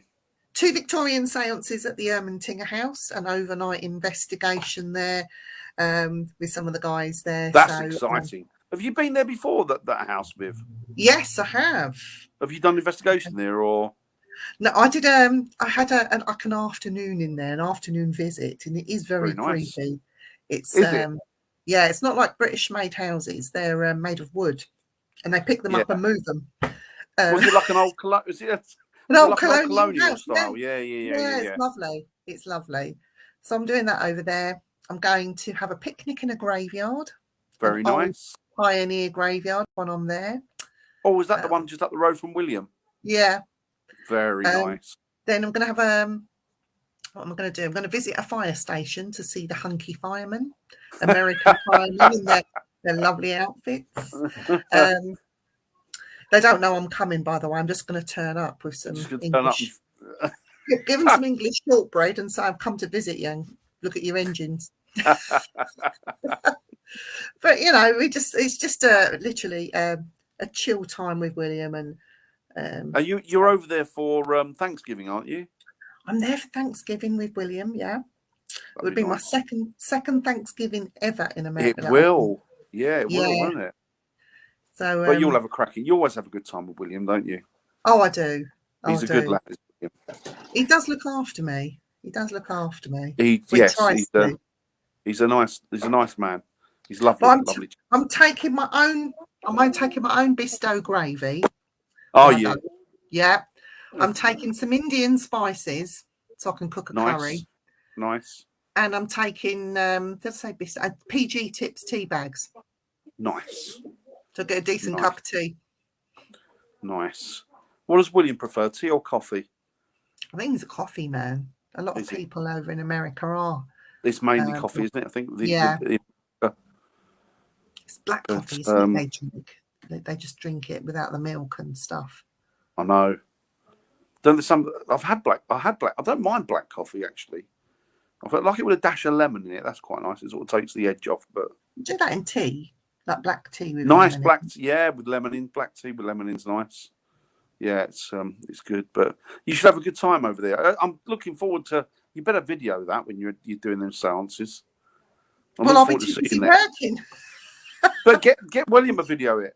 Get somebody a video it. It'd be interesting. Get somebody to video it back. Yeah, I mean, I think it's a fundraiser to help keep the doors of the Ermentinga House open and pay a couple of bills for them. Is it that bad? Is it out there? Are they not? I guess they're self-financing, are they? Yeah, I think everything that they make is from people coming through the doors. So that's a shame, really, isn't it? It's part of the heritage, and they've got to. Mind you, we do it over here, don't we? Really, we sort of fund a lot of our own heritage. But that one evening said to make a lot of money for them. So hopefully, fingers crossed. Good. We can do a bit more for them while I'm there, like leave a few things. That'd be good. To raffle off, maybe buy some British-made stuff for them to raffle. I don't know. Yeah, and you can have a lot to take out there with you, wouldn't you? Oh, 3 suitcases full. Oh, I wouldn't be able to pull all those suitcases through on the, when they take your trolley away at the airport and you have to pull your case. If I've got 3 of them, what would I do? It's a nightmare, wouldn't it? You'd need like a train of camels, wouldn't you, to take all your stuff from one of the airports to the next? One of those bungee cords where you just pull the first one and then tracking across the airport like Scott the Antarctic. Dragging all your baggage. America's really interesting. Like, I'd love to go to the Deep South. I'd love to do New Orleans. I'd love to go back to California. I'd like to do the bits in the middle. Everything is just, each county is like a different country in itself. And the weather systems are so different. Yeah. Well, it's a whole continent, isn't it? As opposed to us, we're a tiny little island. Yeah. We're sort of dotting an ocean, aren't we, really? Whereas sort of the United States is a massive, great big continent. Well, when I win the lottery, Dan, we'll have to do a ghost hunt in each state. Including I'd love to go. I'd love to do some ghost hunting out there. I'd love to. Some of their buildings are amazing. I'd love to sort of investigate some of their renowned haunted properties. And I'd love to do, if I ever had the money, I would love to do what's it called? The gunfight at the OK Corral. Good Lord, is that Billy the Kid? No, it was. They've got the Birdcage Theatre there. Boot Hill's there as well. Is that Virginia City? No, it's I can't think the name of it now. It's got the Birdcage Theatre there. It's like an old West town. Right. I think John Wayne had a house there actually. I'd like to do that. I'd like to investigate John Wayne's boat as well. His boat's out there, isn't it? Would you? Yeah, I'd love John Wayne. Big hero of mine, John Wayne. Now, Clint Eastwood for me. All day long. I love Clint Eastwood as well. Clint Eastwood. But he's not dead, so we'll leave him alone. No, he's not. But John Wayne, I love John Wayne. Growing up, I used to love John Wayne films. But what about Area 51? Has that ever caught your fancy? No, not really. I've not really. I mean, I think that's a lot of sort of. I'd love to do it though. Go on the tour and. Oh, it'd be nice to see. But ufology and that's never really sort of pinged interest for me. I mean, it's interesting, and I don't discredit it. I believe it. But I think that Area 51's probably more to do with sort of government programs and projects and military stuff, I guess. Yeah. But I don't know a lot about it. But I'd like to do. For the life of me, I can't think of the name of that town. It was where the gunfight was with White Earp and Doc Holliday. Tombstone. Tombstone. Tombstone. That's it. Tombstone. I'd love to do Tombstone. I'd love to do the house that John Wayne owned there. I'd love to do the Birdcage Theatre. I think that looks fantastic. Yeah. I'd like to do John Wayne's boat. Love to do John Wayne's boat. That'd be brilliant. John Wayne's boat. That's if I don't even know if you're allowed on it. And of course they got the QE2 QE2 out there, haven't they? Yeah. Which is I think they still use it as a hotel, don't they? I think so. Yeah.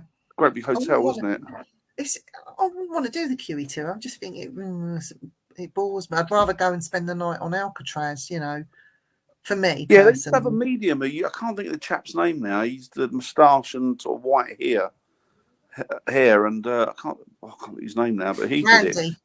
John Randy. Yes, I think that is the man. He's passed away, isn't he? Reading your thoughts tonight. You are. You're connected. You connected into me. Yes, he's passed away, I think now, isn't he? Bless him. But he did. I think he did the Sally House. I'd like to do that as well. I think that's quite interesting. What about the Amityville But I need to have a lot of money. Sorry? The Amityville Horror House. Yeah, that looks interesting. Yeah, that looks interesting. The Exorcist House. Yeah, that'd be interesting. There's so many places out there with that sort of paranormal history and energy attached to them. I'd like to go out there and investigate. But it's the money, isn't it? It's a lot of money, isn't it, to do. If I won millions, then that'd be the first thing I'd do. I'd do a big tour, I think, across the states, investigating. I'd buy some land somewhere, and I would build a British castle on it. What, in America?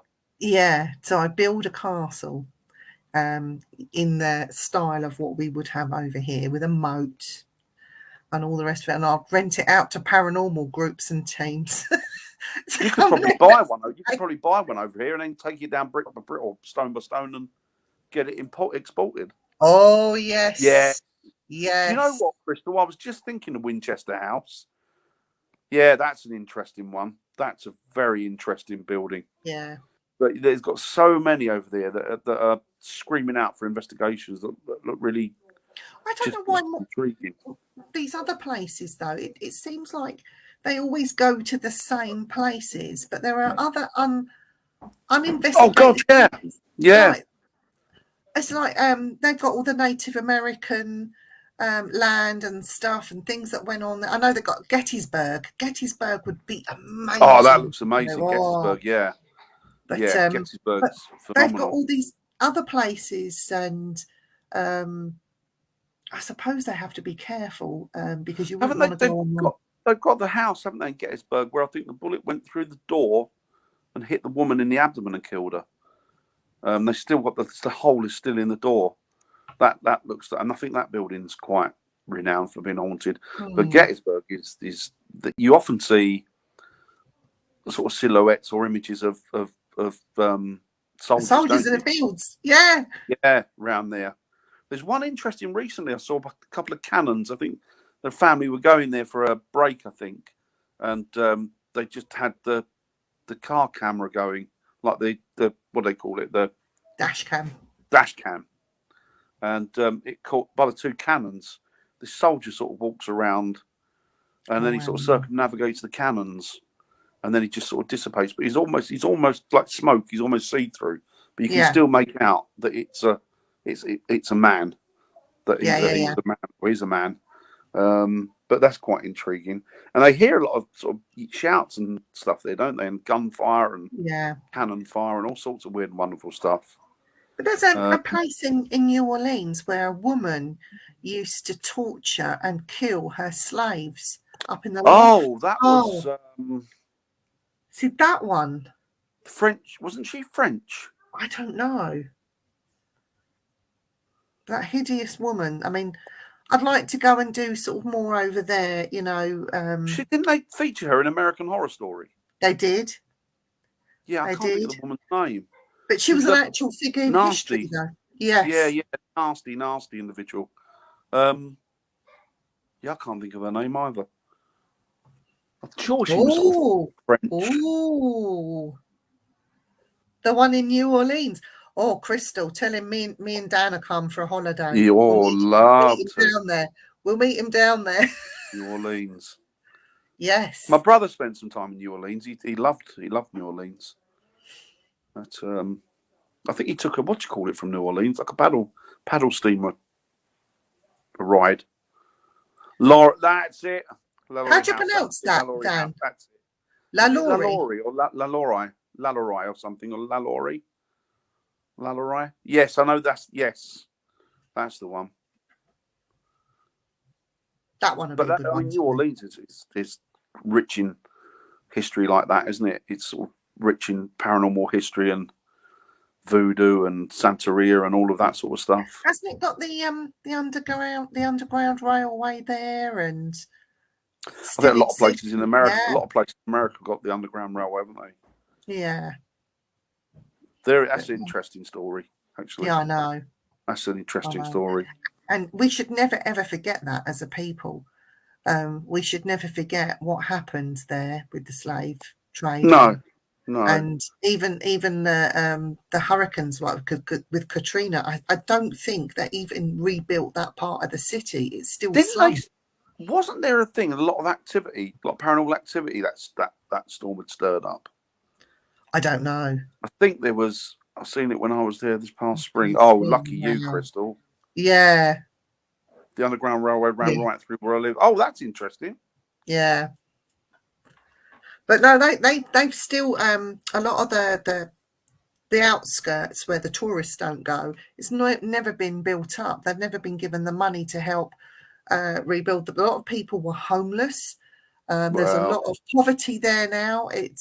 It's like that part of New Orleans. The government didn't want to know. You know, governments tourists not got to there. they? Yeah. Unfortunately, governments are just self-serving, aren't they? I know. They seem to be more so now than ever, particularly our lot. But I won't get into that. No, let's not get political. I won't get into that because I'll have the Stasi knock on the door and drag me away. Crystal will put a mark against us. Don't just behave. Comrade Boris. Oh, bless you. It's all about dividing people, isn't it? People get along fine. People get along just fine. Exactly. But, it's all about government division.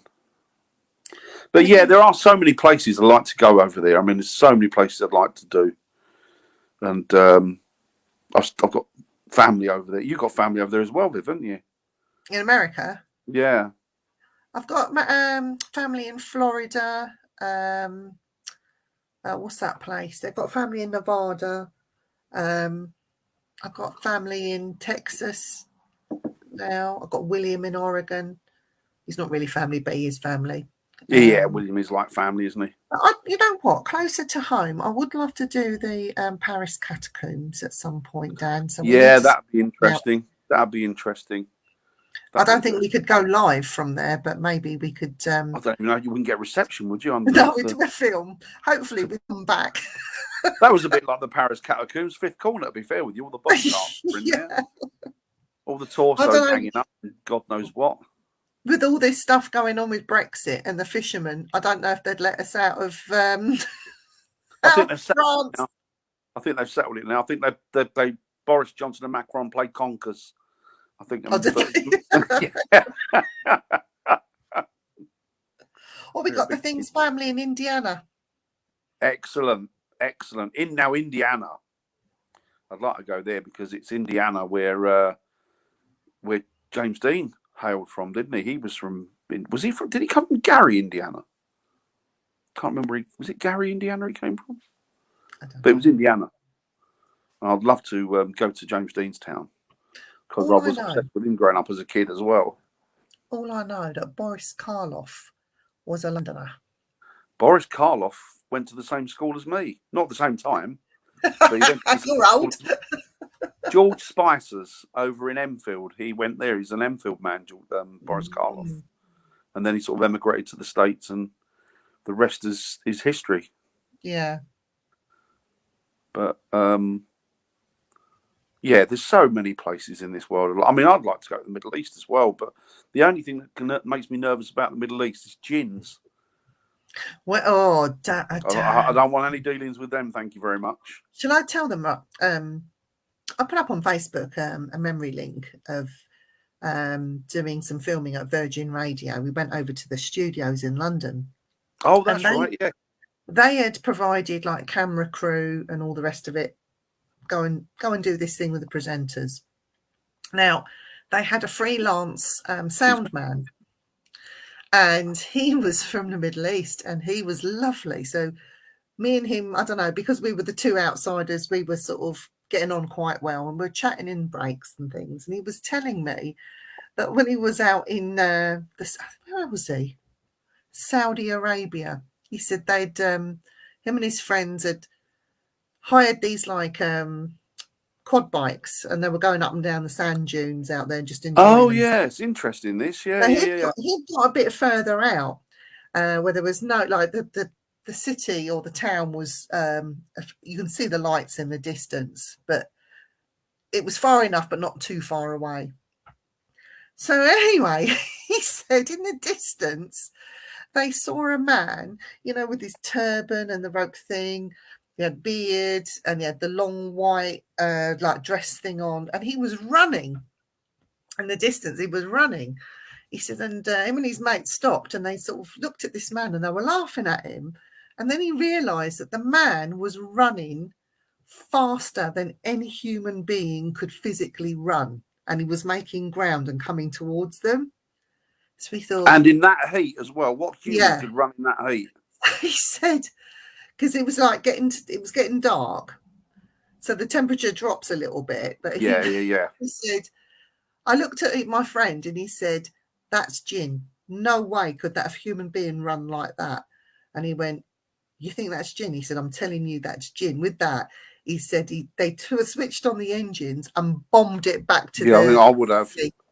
Because if that man had caught up with them, they would dread to think what would happen, because jinn's quite bad. It was really, really bad. If you have any dealings with jinn, you're never going to win against a jinn, basically. No, they're ancient spirits, aren't they? Yeah, they are. They're ancient energies, aren't they? That's the thing.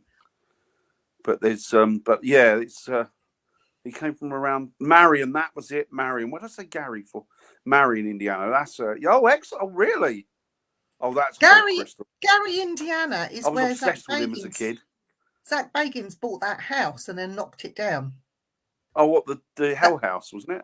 I don't know what he called it, but that was Gary, Indiana, wasn't it? Oh, was it? I'm not sure. Was it? Is that where that was it?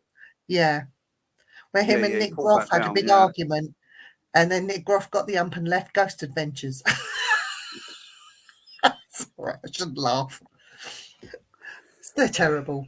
See, it's not just over here. It's all worldwide. It's a global phenomenon. It is, yeah. Ghost hunters. Miserable ghost hunters.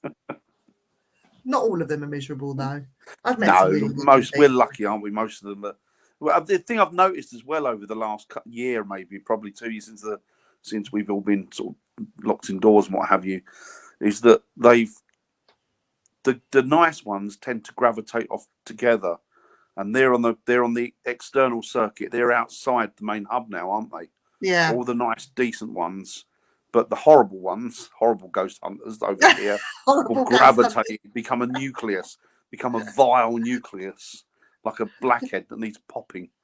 It's always the same people that rear their heads, though, and have to, do whatever it is that they do. It's always the same people. So it is. Don't get involved. Just let them be. Let them do what they've got to do. Yeah, exactly. I mean, most people are decent. Most people are decent, I think.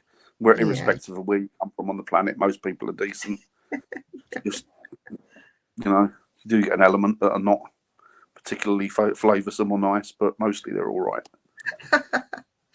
So next week, Dan, are we gonna do a topic of conversation next week? Are we gonna do it on the night or? What do you reckon? I don't know. What do you reckon? I mean, if anybody out there has got any topic of conversation that they'd like us to broach, perhaps there's a property over here or a haunting over here you'd like us to talk about, we'd be more than happy to do that. Probably been to wherever it is we've more or less exhausted all. Well, it's impossible to exhaust every venue over here with investigation. Me and Viv between us have probably done most of them. Yeah. Over the years. We did a Robin Hood exhibit the other day, didn't we?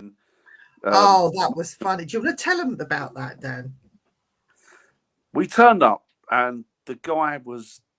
They're kind of actors, aren't they? They run this exhibit in Nottingham near Sherwood Forest, and it's a Robin Hood exhibit. So it's all the myth and legend and folklore, sort of portraying Robin Hood and the Merry Men and Maid Marian, and you guys know the gist and the story.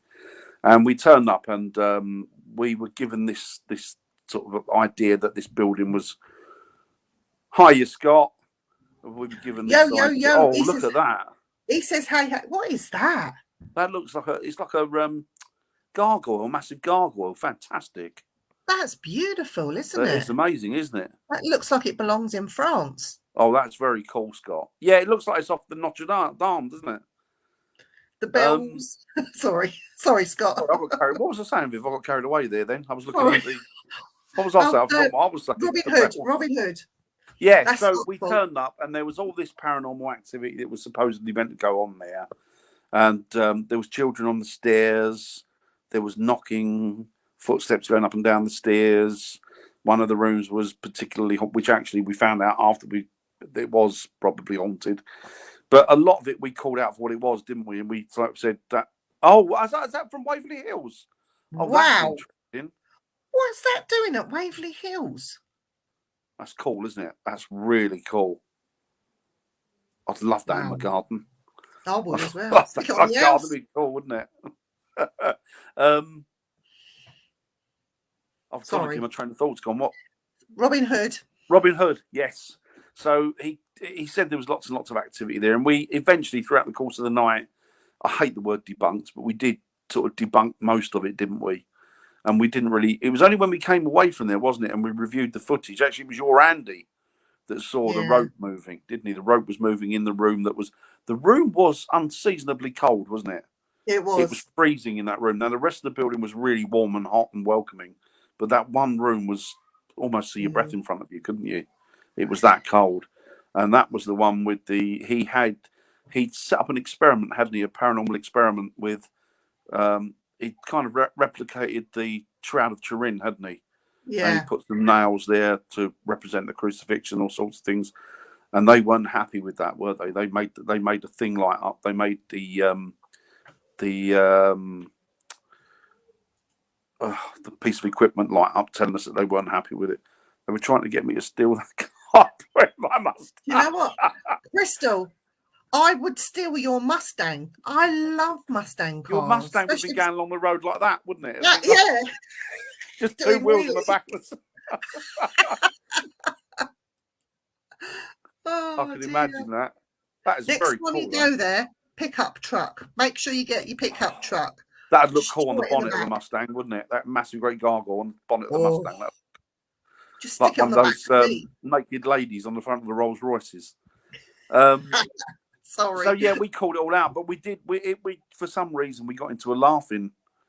We just started laughing, didn't we, and joking around and that. And it turned out to be quite a good night. But we did get little bits of activity, but nothing to the extent that he was calling it out as. I mean, the knocking on the walls was coming from the building on either side. I couldn't see out the back seat. It's just, I love that statue. I want it. It's beautiful, isn't it? It's amazing. So yeah, that was quite good. But so we travel everywhere, don't we, Viv? Really, in the UK, we sort of go anywhere and everywhere. Really, it's like Viv was saying, she did the Tower of London. We will be venturing out of the UK next year, so we have two trips placed. Hopefully, we're going to set them up for the US. One at the beginning of the year. Looking forward to it. At the end of the year, we are going to meet our good friend David Oman, which will be very interesting. Yeah, David's lovely. David's a wild card, isn't he, David?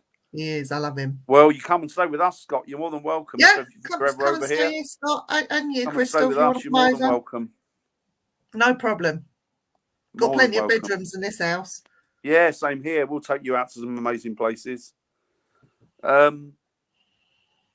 Yeah, David's lovely, isn't he? David's a I'm really looking nice forward to guy. I'm looking forward to meeting him But in he's the hilarious. He's flesh. a real character, isn't he? Really eccentric type of character. But he's lovely, and he Maybe doesn't care, does he? we should get him on here, maybe. But he does use profanities, though. We'd have to. Yeah. I'm gonna have to bleep them out, though. That's the It thing. does. It does. Very outspoken. But he's Which is why lovely. we love him. Yeah. He's invited her over to his house. Obviously, you know the story of the Oman house with the Sharon Tate and the murders that went on there. Not in his house, but the area around next to his house. Hi, Hi, Chantal. How's South Africa? I love South Africa. Scott, honestly, you're more than welcome. More than welcome. We'd love to have you over here. I wanted to go cage diving with the great white sharks in Cape Town.